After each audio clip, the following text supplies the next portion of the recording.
Hello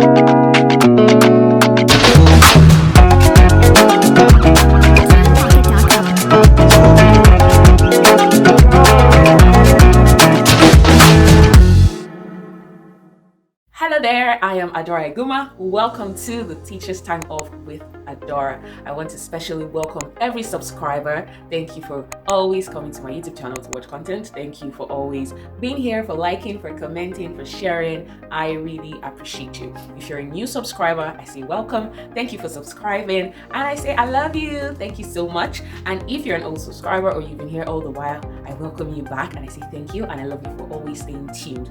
If you have not subscribed to my YouTube channel, maybe by chance you just came across this YouTube channel, someone told you about it, I want you to just take this time off and click the subscribe link below. Click the subscribe link below and don't stop there. Click the bell button till you see the parenthesis sign around it, or just click on all, and this will help you know anytime I go live or have new videos that have been posted on my channel. Thank you so much for staying tuned, and so let's dive in. Your learning targets help you to break the curriculum outcome into smaller bits. Now, some curricula already have their learning outcomes in there and some don't, so you have to create your own learning targets or your own learning outcomes. Right now, this curriculum or curricular learning outcomes help you to just guide your instruction, to just know, okay, this is the whole purpose of government giving us this curriculum for our students. Now what you want to do is take that goal or that outcome and break it into smaller bits. Right, in creating assessment, you need to be very careful with your learning targets. You don't just want to generalize, you don't just want to come from here and come from them like, oh, whatever, they have to learn. You have to be very, very particular with your learning targets, because that will help you at the end of the day know what your students have learned and know what your students have not learned. Right, let's dive into the different learning targets according to Chapwiz and Stiggins, my guys. One of my best books right now on assessment, classroom assessment for students learning, for short CASL. They give 4 different learning targets with 1 additional, and these different targets are the knowledge targets, reasoning targets, the performance target or performance skill target, and the product skill target. Don't forget to subscribe, like, comment, and share.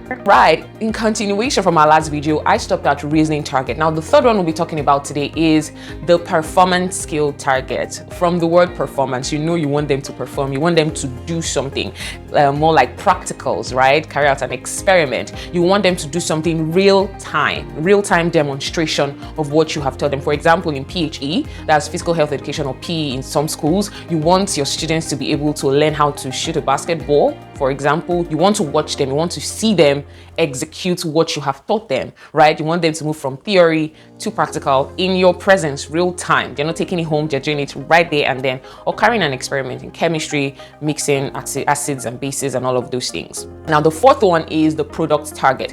Here, you want students to create something new. You want them to go home and express themselves using the information you've given them. Now, you can see that knowledge and reasoning targets are very useful both in performance and the product target. You want them to do something new, you want them to create something new.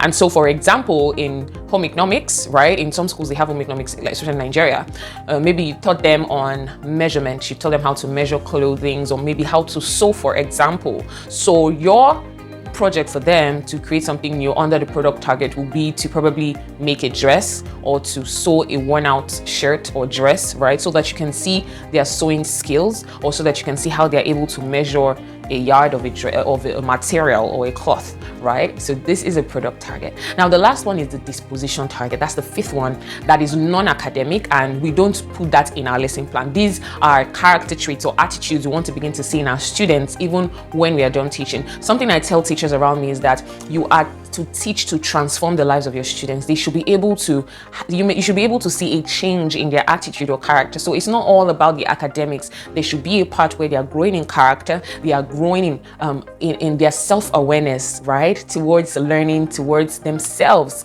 They should begin to look at themselves better through every subject, in every subject that you teach them, right? So that's the disposition target. You want to hear things like, oh, I now like playing basketball. I now love myself better. I love my writing better. I think I love math more. I want to do more. I enjoy English. I enjoy learning about adjectives and all of those great things. That's the disposition target. It's just changing their disposition or attitudes to a particular subject or to a particular concept. Okay, I hope I've been able to help you. know more about learning target or your learning objectives, you have to pay close attention to these things. You have to be very intentional. Yes, that is the word, intentionality. You want to see your students thrive. It's not just about putting, under every topic we have. For example, in rocks, I want my students to be able to define rocks. I want my students to be able to know the different kinds of rocks and everything. It goes beyond that. You have to really think deep. What will my students be able to use this subject for even outside the classroom, so that you can tailor it to causing a transformation in their lives, right? I hope I've been able to help. I always want to help through my videos, help my teachers around and my education enthusiasts who have no teaching background but want to teach as well. Okay, I'll see you in the next video next week, Tuesday. Don't forget to subscribe. Don't forget to share, like, and comment. I remain AdoraI Iguma, and I'll see you next week, Tuesday. Bye-bye.